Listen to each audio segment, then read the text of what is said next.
Шинээр эхлэх нь. Дараа нь би хэнийг явуулах вэ? Хэн бидний төлөө явах вэ гэсэн эзний дууг би сонсоод би энд байна. Намайг явуулаач гэж хэлэхэд. Исая 6:8. Баг Вильгельм Штайн Германы цагаачдын хүү байв. Тэрээр 1871 оны 11-р сарын 13-нд Бразилийн Кампинас хотод төржээ.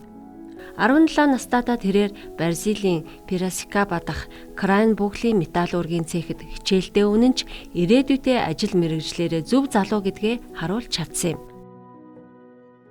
Тэрээр Крайнбургийн төмөрлөгийн үйлдвэрийн үүсгэн байгуулагчдын охин болох Мария Крахенбүлтэд гэрлэв.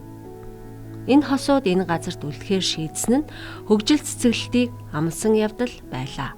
Энэхүү хөгжил цэцэглэлт нь Адвентист ном түгээгч Штауфер, Альберт Вахмейер нарыг герман хэл дээр ном зарах сонирхлыг татаж чадсан юм.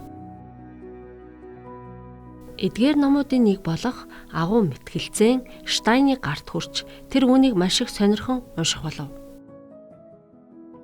Баг Вильгельм Штайн тэр номонд өгүүлсэн үннийг хүлээн зөвшөөрсөн юм.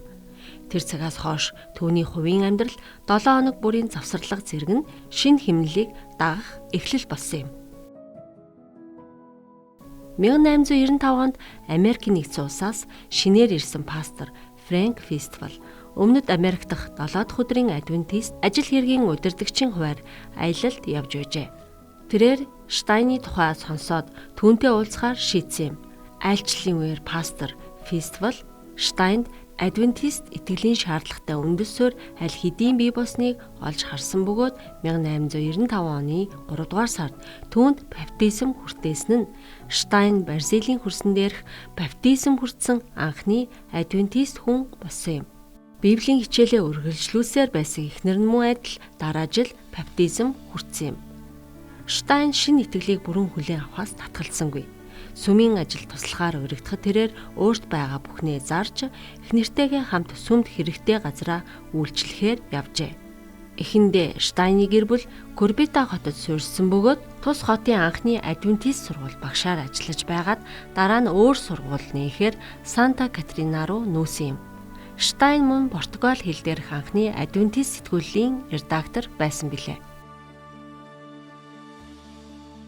Уриалга. Штайны гэр бүлийнхэн бурхны үйл хэргийг урагшлуулахын тулд цэцэглэн хөгжиж буй бизнесээ орхисон хүмүүс юм.